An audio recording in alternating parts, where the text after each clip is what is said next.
Man, what? Who does these studies? Right. What the hell? What else you got going on with your life? I'm doing these studies.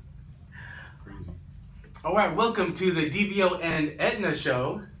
And so we are here with the most talented, most known character on Utah television, and that's Fox 13's Big Budah. Hey, what's up? How you doing, D? What's Man, up? I'm so Welcome glad. to the show. Thank you. Thank you for having me. Now, me and Budah have been friends for a long time. And I'm so happy. In fact, he even gave a shout out to our daughter on her birthday. That was hard for you, right? When you saw her name, you were thinking, how do I pronounce this? Is that what you were thinking? I was thinking, what the hell? Yeah. That's what I was thinking. And my wife says it better, so say our daughter's name. Quetzali Jimenez. Quetzalin Jimenez. Jimenez. Very good. Quetzalin. So I try to text. Why didn't I have that when I was doing the shout out? I know. It worked fine. It worked good, and she was so surprised that morning. And I posted on Facebook, and everyone started thinking like, how the heck did you get him to do that? I'm like, we're boys. Yeah. And they're saying, is it like a Polynesian thing? I said, well, not Polynesian, but Filipino, close enough. Islander Filipino, thing. yeah. It's an island thing. It's island thing. I was like, that's what it is. Yeah. No, so we always it's appreciate real that friendship. love. No, real friendship. Yeah. We go back, and so I'm super excited that you're on our show. You're one of our first guests, and so we're super excited. So we have a few questions. Yeah. And we want to know kind of the background of Big Budah. You're not from Utah, right? I'm not from Utah. But before we start, to break down a little bit for me what your podcast is about. What are you hoping to get out of your guests on your podcast? Well, what we want to do is we want to interview people crushing it in their field, and you are definitely crushing it in your field. Okay. And so we want to hear your stories, maybe even some adversity to get where you're at. Because let's be honest, there's not a lot of Polynesians or minorities on broadcasted TV. Yeah. And so we want to hear if you had to go through any of that, what you had to do to break through, and everything like that. So let's start. Let's start with a softball question. Yeah. So you were raised in California, right? Yeah. I was born in San Bruno. It's up in the Bay Area, California. He's got his Raiders hat on. I'm a Raiders fan. Yes. Sorry, I know, but you can't help who you root for. At the age of 2, my parents moved us to Compton, California. Okay. We grew up in a place called Park Village.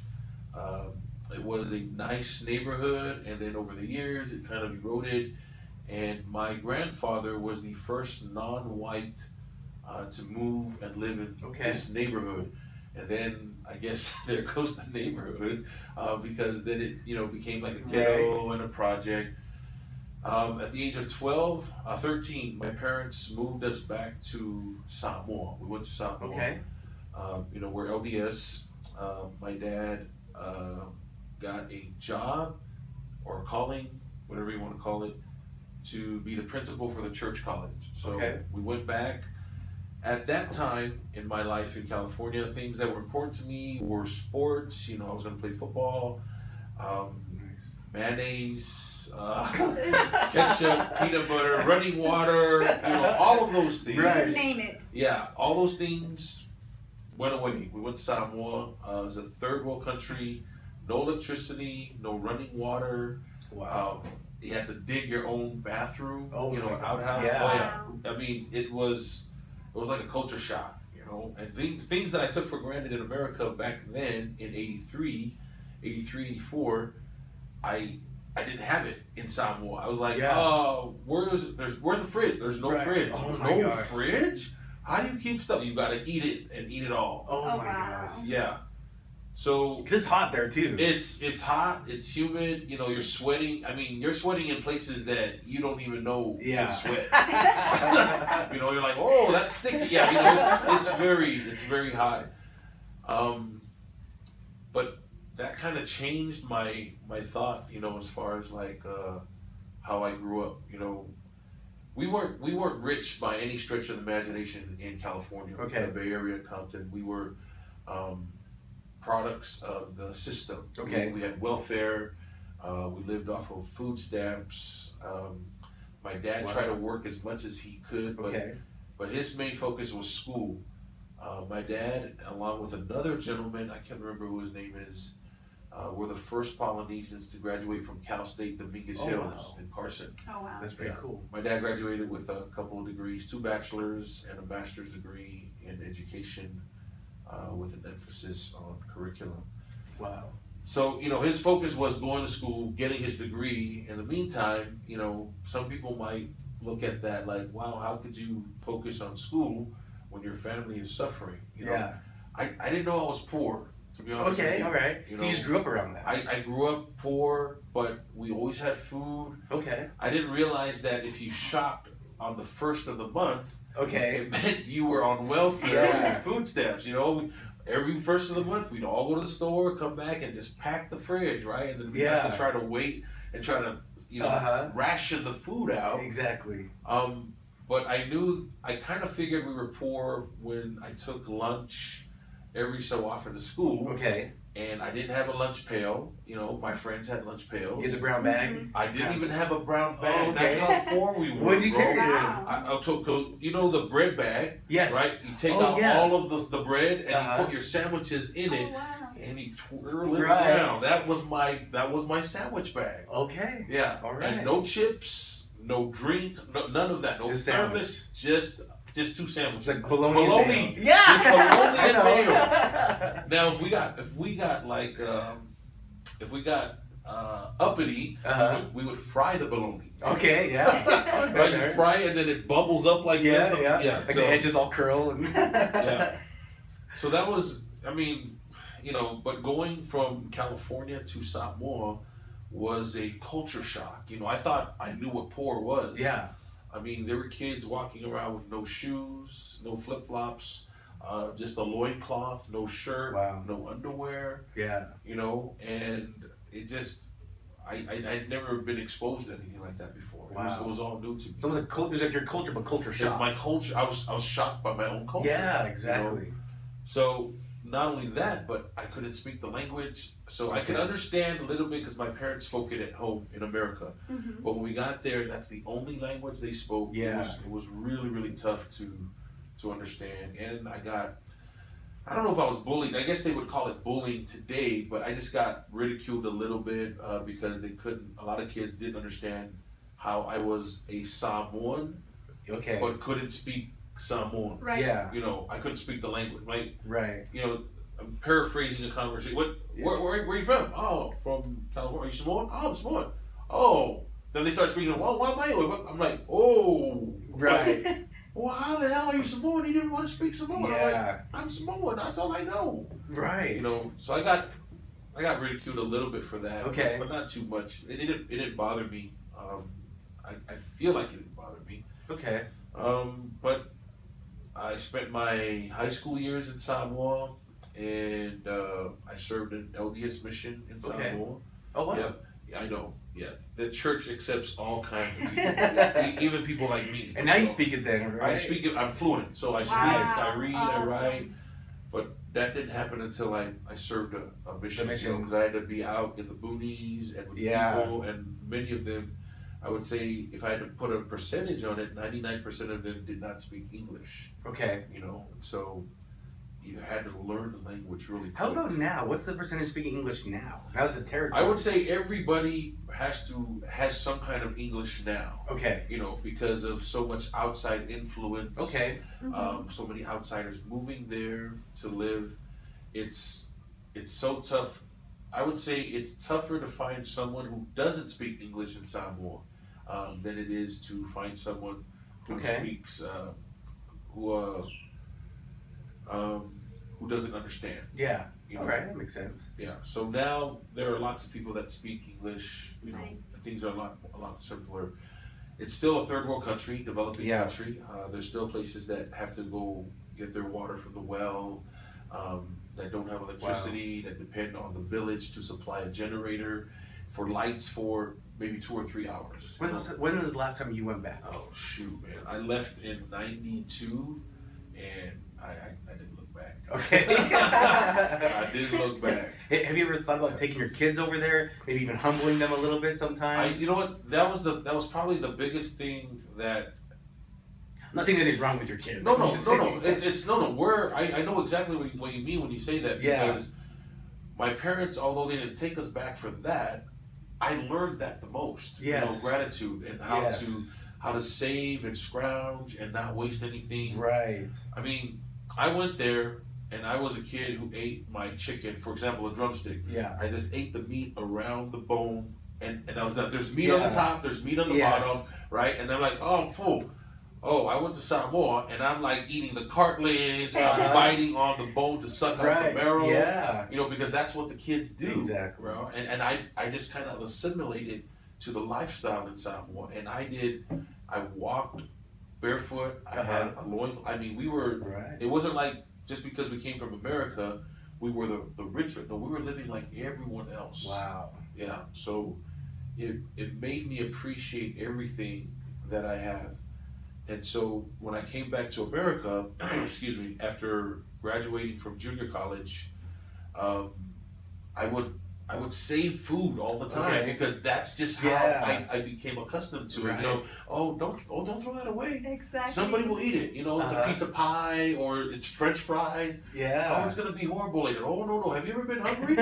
Nothing's horrible. Yeah. You're hungry. Yeah, You it's learn true. to appreciate things more. Yes, and you understand that you're only gonna have this chance. This is a now situation. Right. You don't know when you're ever gonna have these fries or this hamburger again. It's true. So save it, you know, cherish it. I learned that from living in Samoa. It's true. Last year, we took our daughter with us to Mexico. Yeah. And we had to go through the border area first and spend a couple days there before we went down to Mexico City. Yeah.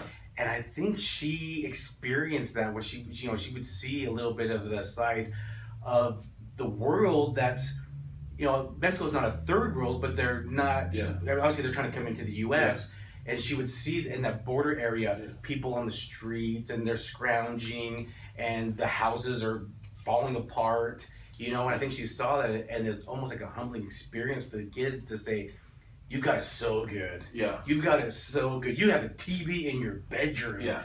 You have Wi-Fi unlimited, you know. You have water. You got water anytime. Toilets. Yeah. Toilets. Yeah, Clean the toilet. Yeah, Right. exactly. Yeah. So I think it's good sometimes for the kids to experience that little bit. Yeah. I would get that humbling. To answer your question, I would love to do that for my kids, but it's expensive. You know, to go to Samoa. I would say it's about $1,000 a person round trip. And oh wow! Yeah. You gotta get your passports and you got you know. Yeah. That is but I know my kids want to go, so maybe one of these days when you know I win the lottery. Yeah. That's it. Or big in Wendover, we can take the whole family. But all right, remember that kids when lottery or Wendover, Dad's taking you. Dang it! You know, forgot you recorded. But I'm so appreciative of my parents taking us to Samoa. It really helped. Even to this day, excuse me, my wife, sometimes I do stuff and goes, why do you do that? I'm like, I don't know, that's what I do. Right. You know, or my mom does something, you know, and why does your mom do that's how we raise it. Does she know this is America? Yes, but it's hard to get away from, you know, those humble beginnings and those humble attributes. That's true. You know, and try to, it's tough, it's so tough for me to see my kids eat chicken because they eat like they're American kids and they eat it. I'm like, all right, just put those aside. Dad, what do you I will eat those. It's already no. There's plenty of meat on those bones. Yeah. So my kids are embarrassed sometimes. I don't even care. Yeah. I don't even care. Like you guys don't even know. Yeah, you have no idea. So what did you learn from that experience towards your success now? Every opportunity. That's a great question.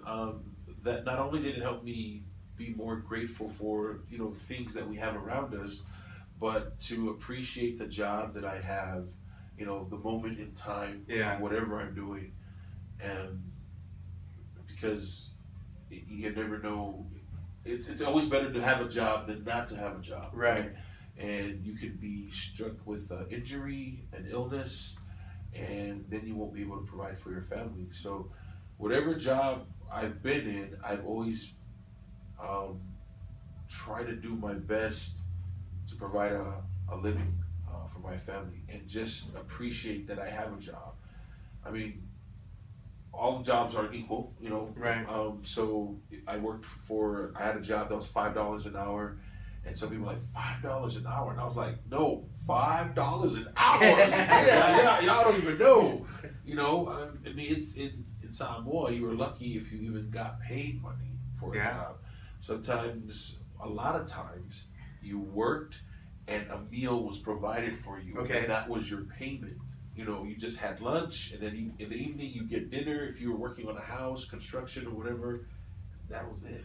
And you were lucky to even get something to eat. Wow.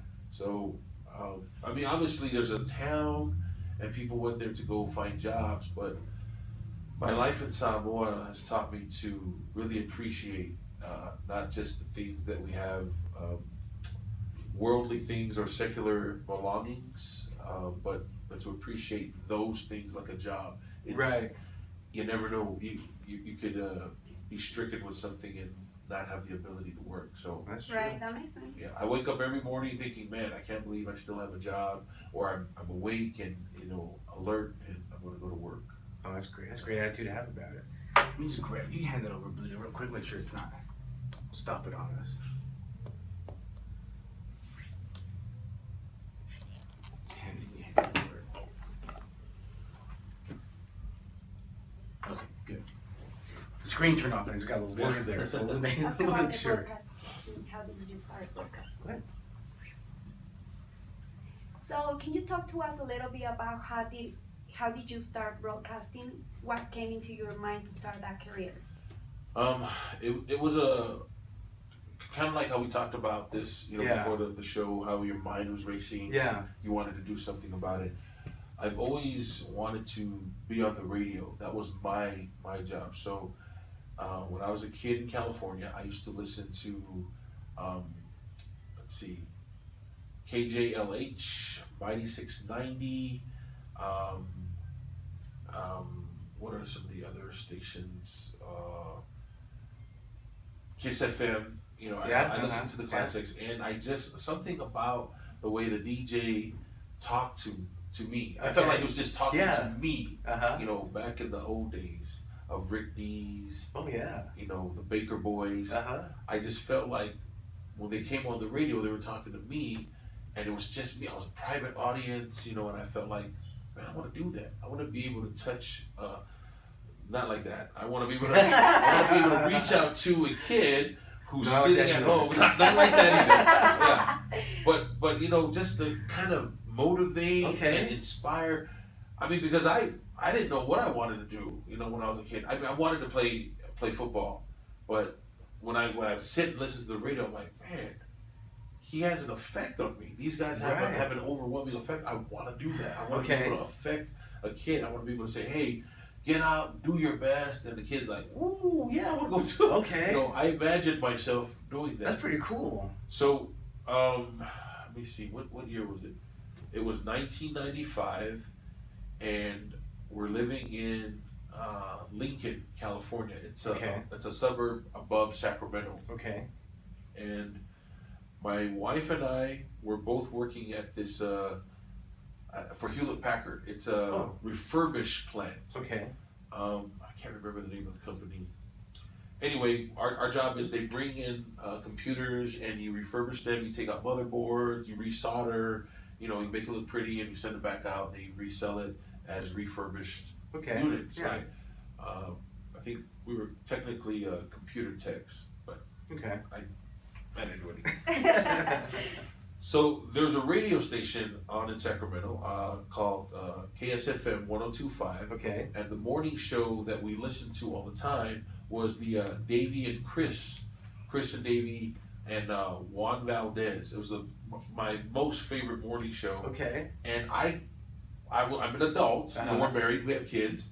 And I would listen to them, and I felt the same feeling that I had when I was a kid when I listened to this morning show. So I thought, you know what, I'm going to find a way to follow my passion. I'm going to school, so I'm already trying to be a communications major, doing that stuff. And then one day, me and my buddy who were there, his name is Mike Suppa, we faxed in. So on Friday, they had Flashback Fridays, and they would ask, hey, why don't you guys send in your requests, and whoever request we read and it's really good, we'll give you lunch for your whole office. Oh, wow. So me and Mike write up this first draft, and we called ourselves the Polynesian Players. Okay. That's what we call. We were thinking, gotta put something down to grab their attention, right? So Polynesian Players, and we requested like Earth, Wind and Fire, some Bad Mama Jamma, Carl Carlton, right?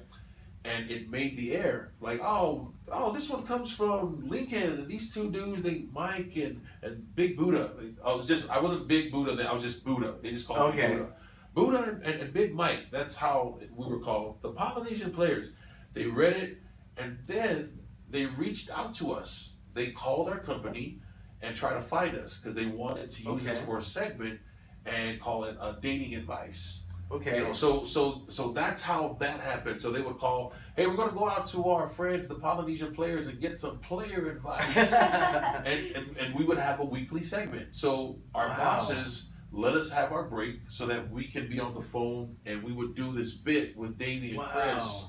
What do you think about so and so? She says, dear Polynesian Players, I'm going through a rough time with my boyfriend. I feel like he's cheating on me, but I don't have any proof. He comes home late at night, he takes a shower, you know, and then, so, Budah, Big Mike, what do you guys think? We think she's paranoid, just leave him alone. Right, stuff like that. Yeah. You know, and that's how we got our start. From that, it turned into us coming in studio and doing those bits. And then it turned in from that to Davey asking if I wanted to work in radio. I said, bro, that's my dream. That's crazy. I mean, when you first got that introduction to even do the phone call, I mean, were you just ecstatic? I thought it was it. I thought, this is it. I'm done. So my life's complete. Yeah. Oh, that's awesome. Yeah. So you said you're coming. Did you have your own show? No. We were just part of the morning show, and it was just on Fridays. You know, just something fun to do. Oh, that's cool. But then Davey reaches out to me and says, hey, bro, you got something. I know you got something. How about you want to come work for the radio station, you know, and then you can do your bit on our show. But, you know, promotions, we could use a really good promotions assistant. And I didn't flinch. I didn't think, oh, that's not what I want to do. Okay. I'm like, no, I'm gonna work it and then try to work myself into to get more airtime. You know, so that was kind of I love that mentality right there. Right? You take your opportunity, and then it's like, try to make it twist it though. Yeah. Try to twist it. Exactly. So I thought, when I went home and I told my wife, hey, this is what I want to do, and my wife had the same idea, and I think this is how most people think anyway. Like, well, promotions assistant but that's not what you want to do. You want to be on there. How are you gonna? I'll find a way. Exactly. But this is our door. This is our foot in the door to get in and just go get it. So I was the promotions assistant for maybe 3 months. Okay. Then they made me the promotions director. Okay. Right? And I kept telling Davey, bro, this is not where I want to be. I like being on the air. It's like a drug. I need to be on more. And he would find ways to bring me in and just utilize, you know, my passion to do this. Yeah. So one day, they're putting together a night show, a new night show, and it was a guy named CK, and the name of the show was CK and the Bad Boy Broadcast. So I heard that they were auditioning for sidekicks, co-hosts, and I asked if I could audition, and they said, well, we really like you as a promotions director, you know, can we just, I said, that's not what I want. Right. I'm not gonna be happy. I said, I gotta go pursue this. If it doesn't work, if it backfires, and I've been told that, you know what, I don't have the chops, I'll be good. I just gotta go give it a shot. Right. So I hear CK, you know, I'm out on the remote, I'm passing out CDs and stickers and stuff like that, and I hear him put in the work. I hear CK come on, and I've never heard CK before. He goes, hey, what's up? I'm CK, Bad Boy Broadcast. I'm looking for a co-host. I'm looking for a street dude. I'm looking for somebody who'll do whatever they can to make this show successful. Call in right now. I stopped what I was doing. Yeah. I got on the phone and I called in. I'm on a payphone. Y'all don't know what payphones are. You put quarters and nickels, and then you have an operator. Come on, dial. Anyway, I'm on a payphone. I call in, and CK answers. He's just answering the phone. He doesn't know that I'm an employee. Okay. He goes, hey, who's this? I'm like, oh, what's up? This is Big Budah. Big Budah? What kind of name is that? You sell weed? You sell drugs? I'm like, no, I don't sell drugs. I'm actually the promotion director for the same station that you're on, for KSFM 102.5. He goes, well, you already got a job. What do you want? I said, no, man, I'm just asking, give me a chance. Let me come on and prove myself. I know I can do it. Just give me a shot. I'll do anything. He goes, anything? I said, I'm telling you, I'd do anything to get a job and be on the air. He goes, all right, well, bet. So I go into the office and I'm sitting in the waiting room, outside, just waiting for CK to come in. Okay. Right? CK comes in and he sits next. I have no idea it's CK. Okay. CK comes in and he sits down next to me and we're just both chilling because the secretary's out. Okay. The door, it's a locked door, so we're just waiting. Now, I look over. Now CK is a black dude, right? Okay. And I look over, and CK has on his cheek. It's shiny. It's oily. It looks like grease. All right. Looks like grease, and it's just me and him. We're the only minorities in the room. And I look over, and I just, I'm just being me. I just look over. Hey man, before you go in, you might want to wash your face, man. Looks like you had a fried chicken or Afro sheen or something. And he just starts laughing. He goes, what the hell did you just say to me? I said, no, I'm just trying to help you out, brother. You look like you just came from KFC or you trying to fix up your Afro. And he just started laughing. He goes, what's your name, man? I said, oh, they call me Big Budah around. You're Big Budah? I said, yeah. Who are you? Man, I'm CK. I'm like, you're CK? That's so funny. Oh, and then he goes and he calls there's no secretary, like I said, there's no receptionist. He calls the general manager, his name is David West. Okay. To come and open the door. He doesn't want to wait for the secretary anymore. Dave comes, opens the door, and CK says, F the search, this is my boy right here. He's gonna be on. Nice, I got him. Man. And then Bob West, not David West, Bob West. Bob looks to me and he said, what about the thing, the promotions director thing? I'm like, I'm done with that, bro. This is what I want to do. I said I will work 2 more weeks and do that and do this until you find a replacement. But I'm gonna go on there. Nice, man. And Bob's like, okay, I respect your hustle. I think you've earned your stripes. Good to go. Now, mind you, this is all within a matter of 6 months. Wow. 6 months. From working in a refurbishing warehouse to being a sidekick on a show. Yeah. Broadcasted on the radio. Yeah.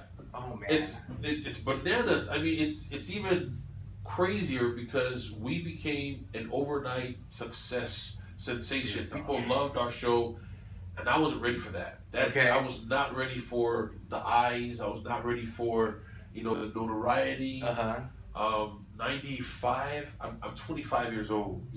So I'm married, but I'm 25 years old. I'm doing club gigs now, and I'm getting the attention of people. I was not prepared. I was not prepared for that kind of success overnight. So how did it go then? It went well. Nothing ever happened. But I was just saying, I just never, experienced anything like that. Where literally one day, nobody gave a shit about who I was. Right. The next day, I'm on the air, and it's like, oh, what's up? You Big Budah? Oh, what's up, Big Budah? What's up, Big Budah? I was like, then your head's like, yeah, right. What's up? I mean, it would happen to anybody. Yeah, right? I'm sure. Especially at that age, too. Yeah. Plus, I grew up poor, and, I would do bar gigs, and all my drinks were free. All my food was free. All those friends of yours? Okay, that was back in the heyday of radio where things were just crazy. Right. Parties were crazy. But I was married. I'm married. Yeah. My wife, we're still married. We had kids, and like I said, the biggest thing was I was not prepared for the overnight success. So we were on the night show, and then we were doing so well, they moved us to the morning show. And we were doing the morning drive. Nice.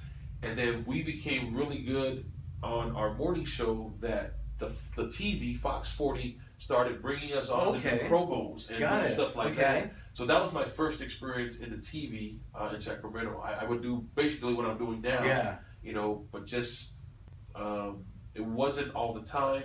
If it was something special that happened, like a Cinco de Mayo or the Super Bowl or stuff like that, but that's how it came to happen. So I mean, tell me when they told you, okay, you're gonna go on air on TV. Like, did that scare you? Freak the shit out of me. So they still let me the agreement was I could still help out with promotions. I wasn't going to be the promotions director, but they still wanted me to help out. And I really started building a following. Now, the person that I think his name is Paul Tuivai. I'll have to get his last name again. Okay. But he was the first Polynesian that I saw on a billboard. Okay. And he was working for Wild 94.9, our sister station at the time. And I was like, man, I want to be like that dude. You know, he's the first one Right. who really conceptualized the street team idea. Okay. That was kind of his brainchild. And he really was the person that made me believe that I could do it. You know, Okay. even though I listened to the morning show and it felt like they were talking to me like when I was a kid. Yeah, right. Paul was really the one that really made me feel like I could do it. Because I look at him, I can relate to him. Right. Because he looks like me, you know, and I Yeah. thought, oh, if he can do it, I can do it too. So he's the one that really helped me push myself to go after the radio gig. That's pretty Right. cool. But I couldn't believe it. I was freaking out when they said, "Oh, we're gonna let you be on the air." Yeah. And then I was like, "Well, how much money?" That's the first thing I thought about. Like, well, how much money are we talking about? Now, mind you, I was making $7,000 a year Okay. as a promotions assistant. You know, and then the promotion director, I didn't really get a raise, and then I went from that to making 22,000. I was like, yeah, Right. yeah, On a come up. 22 grand. What's up? But they still let me. They let me drive the Hummer. You know, remember the original Hummers that Yes. first came Oh, out? yeah. They had a Hummer. Okay. And I drove it everywhere. They had a You're like speedboat. ballin'. I know. I mean, it had the station logo on it, but I Right. didn't care about all that. You know, I was like, man, I can't believe I'm making my way. And it just, the biggest lesson I learned in Sacramento is I just, you know, it came too hard, too fast, Okay. and I wasn't prepared for all of that Okay. success overnight. So that was 95 to 2000, and some of the setbacks I suffered was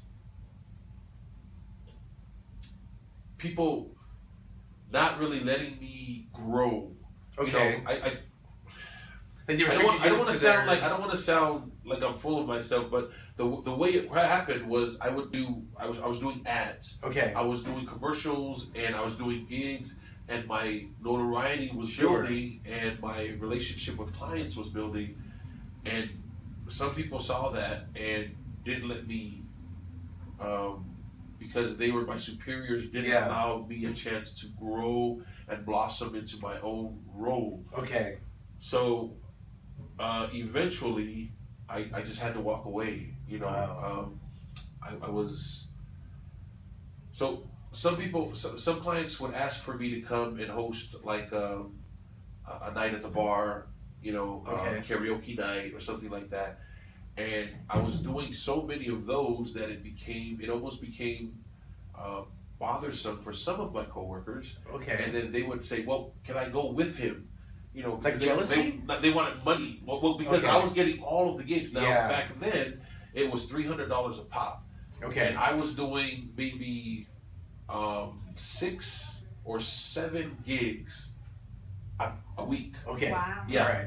That's $2,100 extra dollars. And now some of them, this is statute of limitation stuff, Yeah. was under the table. Okay. You know, because you came out and they gave you $300 under the table, and you were, but it was $2,100 Right. a week. A week extra, and Right. at that time, Yeah. it's a big change. 2,100 is a lot of. It's still kind Yeah. of a. Yeah. But back in the 90s, early Right. 90s, oh man, so 2,100. You came home with $2,100. You were the man. Right. Yeah.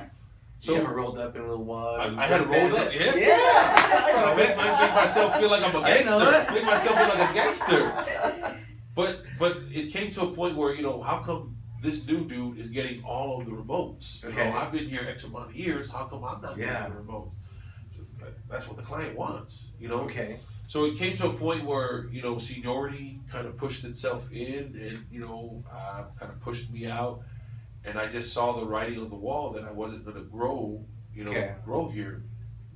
So my wife and I decided, well, let's move somewhere fresh, somewhere, and my lifestyle wasn't the lifestyle that I had started with. You know, now I had some notoriety. Yeah. You know, I've experienced some success, and I was like, oh, I'm the Buddha. Yeah, you know, that kind of feel, and I felt like, you know, my family life was suffering. Okay. You know, and I didn't realize it was suffering because I'm thinking I'm successful. Right. I'm doing what I'm supposed to do. And you're bringing money home. I'm bringing money home. Yeah. We should be good. We're doing fine.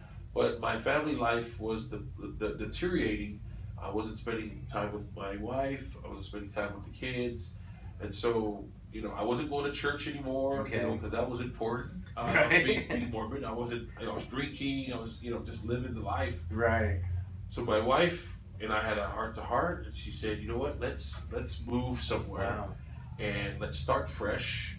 Where can we go? We need you back. If you're not here, this family doesn't work without you. You know, she kind of put me on check. Right. Is what she did. It's a good woman right there. And we both thought, Utah, you know, that's a good place. I've heard it's clean. It's good. It's conservative. You can raise families there. Okay. Let's go there. So we came. Did you know anyone here? My sister was living here. And I have some cousins that were living here, but we packed everything in a minivan, an Astro van, and in the middle of the night just left. Wow. And we're on the road, and my call to my sister is, "Hey, we're coming over. Wow. We're gonna come and stay." Just like that. Yeah. You know, my sister and I are very close. That's good. And she just, whether she admits it or not, we came over. I don't know if she's mad or she won't admit that she was mad but you know. She always said, "What the hell am I supposed to say? You called me in the middle of the night. Yeah. What am I going to say? Oh, no, don't come over." Right. I said, "So were you upset?" No, I wasn't upset, but just know that if you call, I'm going to be there for you. I'm your sister. Good family. So that's how it came to be, where we moved here and started to live in Utah. You know, in West Valley. Live in West Valley. And it's kind of like you know, you taste a beautifully cooked, delicious dish at a restaurant. Okay. Right? And then you go somewhere else Uh-huh. and you expect to have that same dish. Okay. But it's not there. Yeah. Right? They discontinued it or whatever. Okay. That's kind of the feeling I had when we moved to Utah. I had to start all over. You know? Yeah. I have a career in Sacramento. Things were rolling. Right. Maybe we could have just stayed and I could fix my attitude, you know, but it was too late. We were already here. So I got my reel together, my sound checks, I got them all together, and I just, you know, sending them out to see who would bite. In the meantime, I had to find a job. So my first job here was for Mark Travel Agency. Yeah, okay, right. I was a travel agent, travel agent. I worked that. I worked at Discover. I worked at Verizon, and I was good. I was doing good. You know, I was getting bonuses, but there was something. It wasn't fulfilling for me. Yeah, I'm going to ask about that. I mean, how did you feel like you got knocked on your ass basically and took like 10 steps back? No, I guess I did, but the way I looked at it was there's got to be a lesson in this. Why this is happening to me? So I got to fix something. What is it that I got to fix in order to get back on the path that I was on? In the meantime, I still got a wife, I got kids, and I got to provide for them. You know, we got to pay rent, that kind of stuff. So I worked at all these odd jobs, and it wasn't till 2003. It wasn't. So a whole year went by before I finally got a call from a station manager, program director. I think he was a manager. His name was Sam Elliott. Okay. And he saw my stuff, called me in, asked me if I wanted to be part of this experimental night radio show. Okay. That is eventually going to take the place of a morning show that's been around for a long time. It was on Kiss in 97. Yep. And it was the Fisher, Todd, and Aaron show. Mm-hmm. So all I heard was radio. That's all I heard. I'm like, I'm in. I don't even care how much it cost. I'm in. Because you didn't know any of those people at that time. I don't know anybody. No, I mean, me growing up here, I know those people. Yeah. So yeah, that's a. I mean, I got to work with them. You know, once I got to the station, but I had no idea. Okay. But I heard they were, what's I can't remember the name, but they were a show that'd been around and everybody loved them. Right. They were really good, popular #1. But something happened. I didn't know what happened. They said something happened. They've gone their separate ways, and we're trying this new experiment. So I'm like, yeah, I'm down. So I was happy, man. I was so happy. But they can only offer me a part-time position, so I still had to work. And, do part-time radio, and it was called the Rocket Radio Experiment. The guy the DJ, his name was Rocket. His real name is Scott. They put us together. And we just started to like gel. Our chemistry was building. And after, that was 2001, I would say maybe 3 months after that, they move us to the morning show. And now it's Rocket Radio. It was Rocket Radio Experiment. Now it's Rocket in the Morning, whatever they called it. We added a female to our cast. It was Erica Hansen. Excuse me. So then it's all three of us. So it's Rocket, Erica Hansen, and myself. So, it's a new morning show. Ratings, they don't really know who we are. So there's a little bit of adversity there. Coming from just jumping on and super successful, to coming on, I was like, oh, it's gonna be like clockwork. It's gonna be off the hook. As soon as I get on, it's gonna be just like last time. Just like last time, exactly. But it didn't happen, and they changed formats. Things weren't going well, so they moved the radio station, our show, to Cozy. And I thought, oh shit, we're gonna be moved to Cozy. That's where radio shows go to die, because people don't tune in to Cozy for the personality. They tune in to listen to the soft, listening rock. And I'm like, shit, I'm out of a job watch. So we were there for a year, and I don't really know about ratings. I was doing all I could. I was a guy on the street. We did promos, Anyway, I ended up getting fired from that show. They said there was not enough, good things happening. So Erica, and now his name is Dexter. So they changed, midway through the year, they changed their names. So Rocket went from Rocket to Dexter. And Erica changed her name from Erica to Mercedes.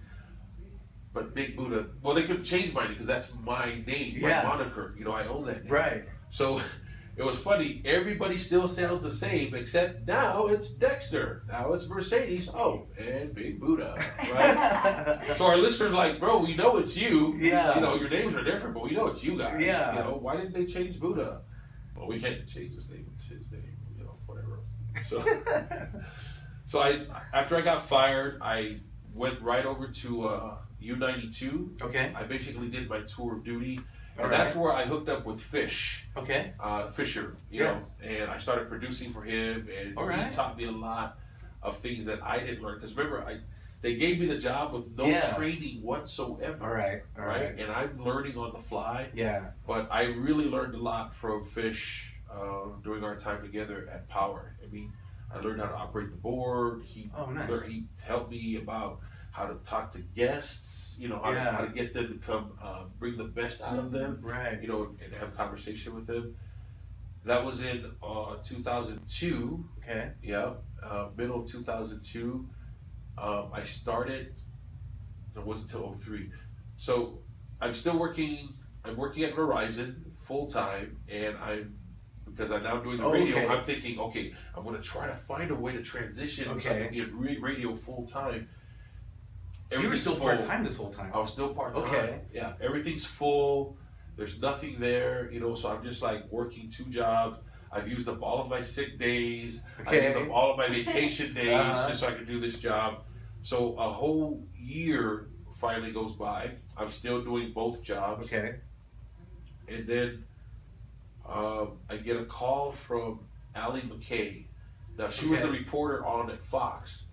And she calls me. And she's sick. It's early in the morning. She's sick, and she asked me if I could fill in for her. Wow! Because the guys that usually fill in for her are sick as well.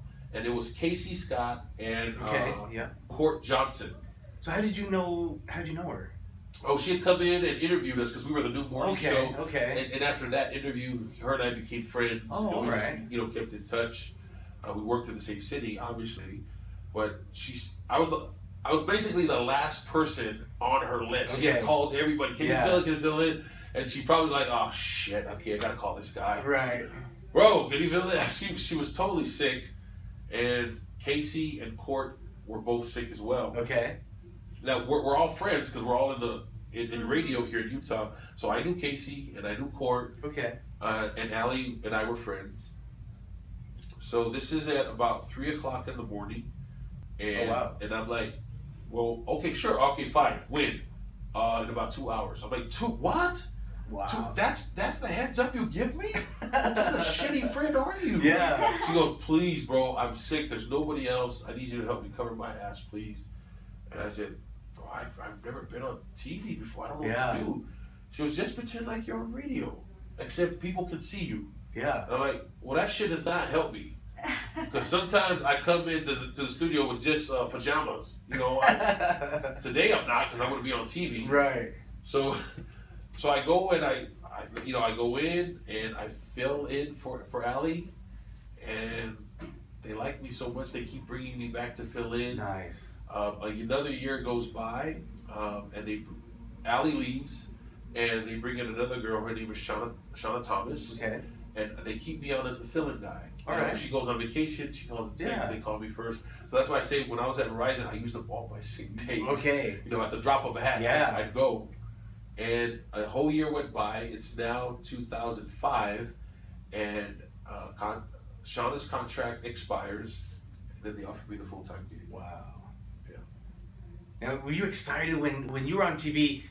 How was that feeling different from the radio then? Right. Or was it different? It wasn't different for me. It took me back to my growing experience in Samoa. I was doing anything I could get away with on TV because I didn't know how long this was. Because I knew I'm just a fill-in. Who knows when I'm going to be on TV? But somebody could see this. Somebody from out of town would say, "Hey, I want to get that guy." Right. Okay.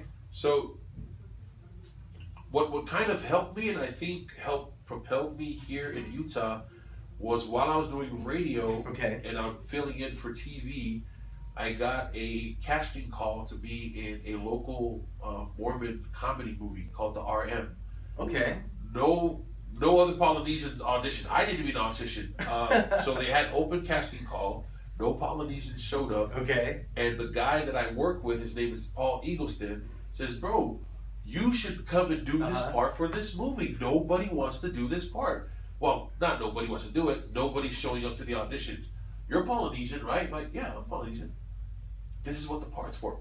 Done deal. I'm going to go take care of it. Paul goes and talks to the director, Kurt Hale, and says, stop looking. I got the guy for you. So they bring me in one meeting to see me. As soon as I walk in, Kurt looks at me and goes, oh, yeah, that's the dude. Now, mind you, I'm big. I'm bigger than I am now. I think I was pushing 425. Wow, okay. I'm big. But he sees me, he laughs, he goes, yeah, that's our humu. That's our guy right there. So I do that, and it takes on a whole nother life, because Mormons here in Utah, they're behind me because I'm in this movie, and that kind of helped me. Oh, that's really cool. Snowball my popularity, so to speak. But to go back to your question, I digress. But to go back to your question, I had that same feeling when I was on radio that I was on TV, and I felt like I gotta do whatever I can to have fun. Yeah. It's not about me; it's about entertaining the person that's watching. Right. I said, when I'm at home watching the news, sometimes some of the stuff I'm looking at, it's not. I have an opportunity to do whatever I want. If they don't like it, they'll tell me. Yeah, exactly. Or they'll fire me. Right. And I'm not even getting paid. Yeah. So who cares? Whatever. Exactly. As long as I don't swear, as long as I don't do anything vulgar, I'll be all right.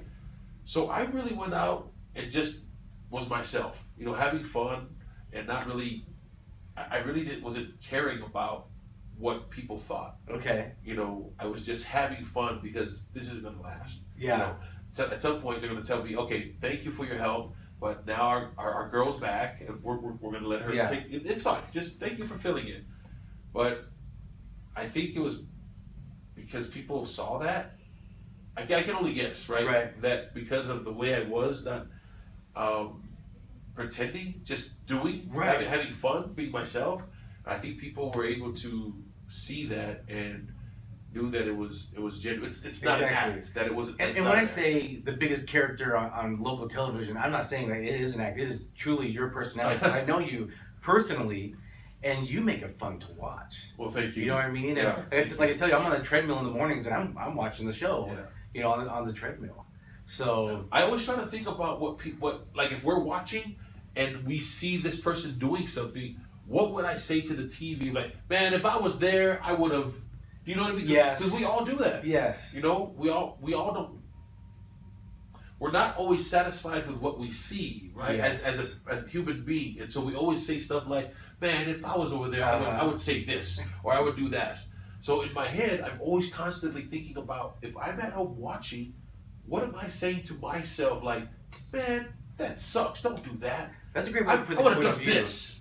You know, Yeah. I try to think of that, of what the viewer would. The point of view think of the viewer. I Yeah. like that.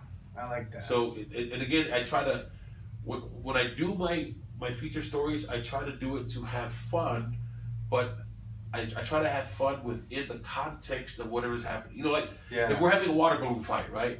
It would be dumb if I showed up with firecrackers. Because that doesn't make any sense, right? But if I showed up in a Speedo, hey, we're having a water balloon fight. This is what I'm you know, I want to distract you so I can hit you with my water balloon, right? You know, stuff like that. But the rule that's kept me, I think, safe, because you know it can take on a life of its own, right? Do go off the deep end.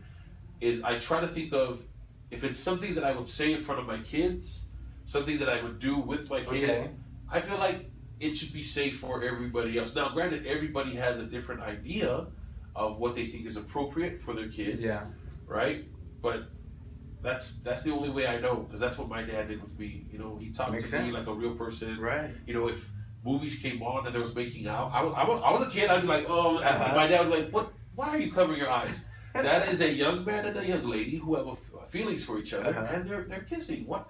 There's nothing to be ashamed about that, son. So early on, I became like that, you know. And if there was swearing, I would. My dad would tell me, bro, those are words. Yeah. They have meaning because we give it meaning. Yeah. It hurts you or it hurts others because you allow it to hurt you. Yeah. They're just words. So that's a good point. They're just an expression.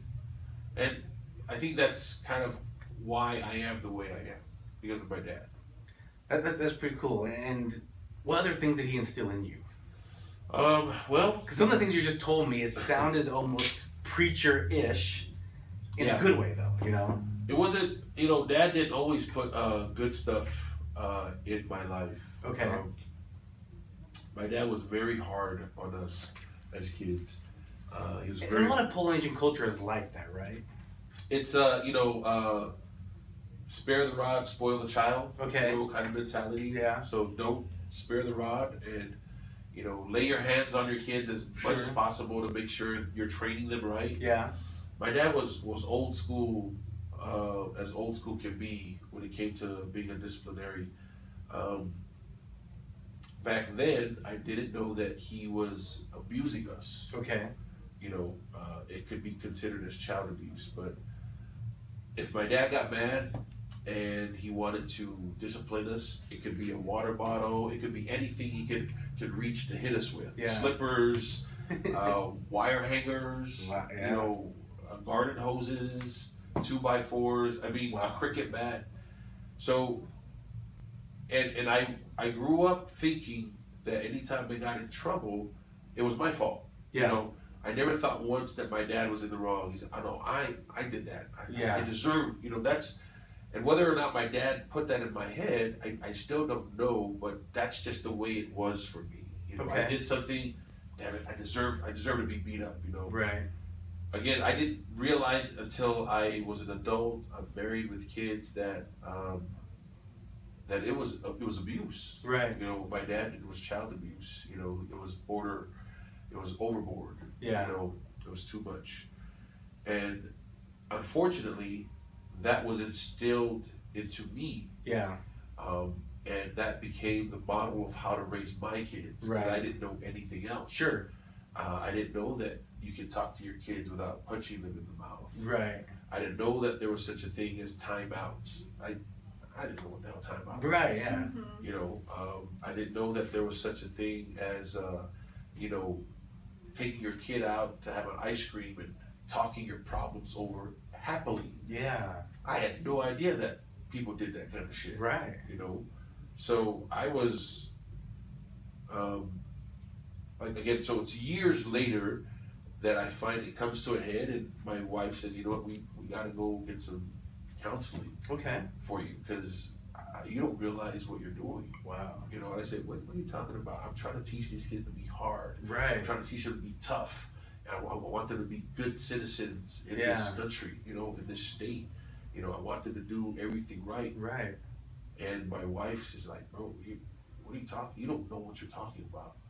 Wow. I don't know what it's called, but whatever you got, you're sympathizing with abuse. You don't know that you're abusing. You don't know you've gone on the deep end. Wow. You know, so we started going to counseling, and my first two, and maybe a little bit with my three oldest kids, they really felt my abusive side, you know, that I inherited from my father. The number 4, number 5 kids, I never laid a hand on them. Okay. Because by that time I had gone to counseling. Yeah. And I've been given coping mechanisms and, you know, other ways to talk to my kids. That's really cool. And work things out. So you hear it all the time with my kids. You know, the older kids are like, they see the little kids do something and like, what the hell? I would have never gotten away with that. I'm like, hey, times have changed, man. Yeah. Be happy. Be happy we're not beating people up. Shit. Right. You know, just be happy. But the older kids always saying stuff like that. Oh, you know, yeah. and I saw that in my family, where my younger siblings never got hit. And I would say, man, if that was us, man, Dad would punch us in the face, man. You guys are so lucky. And he had mellowed out. Yeah. And he never admitted that it was abuse or anything like that. But I think my dad softened up really fast toward his later ages, you know. And he never said it, but I know he regretted just by the way he acted around my younger siblings, and then around about his grandchildren. Yeah. You know, before he died, he got a chance to meet my kids, and the things he was doing with them, you know, he was more gentle, you know, he was soft. Yeah. He was loving, and I never saw that side. Right. You know, I never saw that side of my father, and I thought, oh shit, this old man has got soft in his old age. I'm like, what's wrong with you, Grandpa? You know, no, these are my babies. These are my grandkids. And I'm like, no, Dad, we were your babies. Right. You know, you were tough on us. Man. Don't be tough. Don't be soft on these kids. He goes, no, these are my grandkids. These are my babies. And he would, to this day, my kids have the memory of him. Every time they would see him, jump in the car, let's go to McDonald's. I'm like, what? McDonald's? Shit, we never ate McDonald's when we were kids. I think we ate McDonald's one time, and it was left over from somebody. We didn't get no Happy Meals. No, it was not a Happy Meal. Shit. That's cool. You got to see that though. I really got to see that. You know, even though I never heard my dad say it. You know, but I in my heart, you know, as I talked to my siblings, it looked like he had come to realization that he affected our lives in a negative way. Yeah. You know, and to see the change in me would be something. But he never got to see the change in me. I was the hard, tough-nosed son of a bitch that I was until he died. That didn't happen until maybe, let me see, 15 years. It took me 15 years from 95. So what's that? 95, 2010, 2014, 13, somewhere around there. I would say 18. No. I would say it was probably around 20. Yeah, 15 years is too long. 2012. Okay. Around 2011, 2012. When did 9/11 happen? 2001. Yeah, 2001. 2001. Okay, so it wasn't that. There was something else that happened that kind of coincided with my change. So anyway, we're going to therapy. Okay. You know, I'm getting coping mechanisms. I'm getting the help that I need and helping me look at things differently. And it just went away. Oh, good. Yeah, I mean, I didn't have flashbacks about hitting the kids, you know. Yeah. And it was a different home. Like my older kids would come and they would realize, like, man, what's different? Yeah. You know, what's different about home? And then, like I said, my younger, the last two kids in our family, they have no idea. Right. They have no idea about what They what got my it kids. good. Yeah. The older kids are like, oh, Dad used to beat the shit out of us, and the younger kids are like, no, Dad, I've never seen Dad do that. Right. You know, and I'm like, yeah, that's right, Dad would never do that. But remember, I could do it. You know? So there were a lot of good things that Dad instilled in me, and there were a lot of bad things that just, you know, were happenstance. And I just, you know, I'm just grateful that I was able to, you know, face those demons and shake them off. Yeah. And become a better father, a better husband, and hopefully that monster doesn't resurface again. I doubt it. Yeah, so, yeah, because now you go to jail. So Yeah. Well, Budah, you're always working on a lot of projects, helping other people on projects, doing your own project. What is something that you're really excited about now, that you're really excited to do, that you're doing as a project? Well, the podcast, you know, that me and Danger Boy are doing, I really like that just because I'm having a lot of fun doing it. But I have been working on a project for a long time. I've been writing comedy sketches. Okay. You know, kind of SNL style. Yeah. But Polynesian comedy Okay. is, because that's the only comedy that I know, because I'm Polynesian.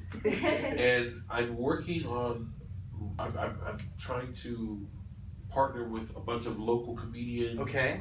Just people in general, and I want at some point, hopefully, is to do a live YouTube sketch All channel, right. kind of like Saturday Night Live. So maybe it airs on Friday. I love that idea. Right, it's once a week. Excuse me.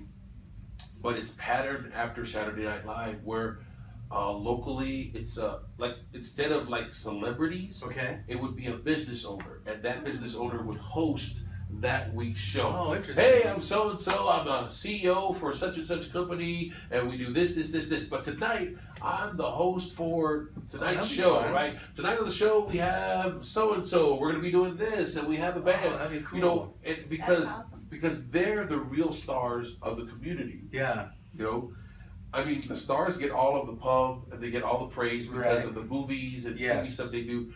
But the real stars are the ones in the community making a change, Right. They're Yeah, feeding so the true. homeless. They're providing jobs. So my thought was, since SNL brings celebrities in to Yeah. host, I wanted to bring in those community I like that celebrities idea. and have them host. Nice. And not make it overly complicated, you know, because, you know, when you're put in front of a camera, people get nervous, Yeah. and they freak out. And the whole idea is to spread positivity, I like you know, through comedy. You know, maybe a workplace scenario, you know, maybe talk about some tough issues like, you know, the separation of parents, and you know, Okay. but do it in a way where it provokes thought. You know, excuse me, not just to laugh. Yeah. I mean, my goal, I want to make people laugh, but I also want them to, man, that's deep. Right. You know, oh my Right. gosh, Oh. that's. Did you realize we're talking about what's happening right now? Yeah. But you know, I want to do it like that. I want to kill it with kindness and not hit them over the head with it. I like that You know, idea. so I'm in the works of doing that. I just finished shooting a short film with Tua Kealoha. It's Simone Gold 3. Okay. I play his father. I was in Simone Gold 1. And to wrap up the season, I was in Simone Gold 3. So I've Okay. been doing short films Oh, nice. with my cousin. He's somebody you need to have on. We'll do that. He Connect us. was just on the Dr. Phil show. Wow. Nice. It was Tuesdays with Troy. There's a segment on, and they were talking to ex-gang members. Okay. My cousin Troy, he's an ex-gang member. Turned his life around. He's acting, he's writing, he's producing, directing his stuff, So great.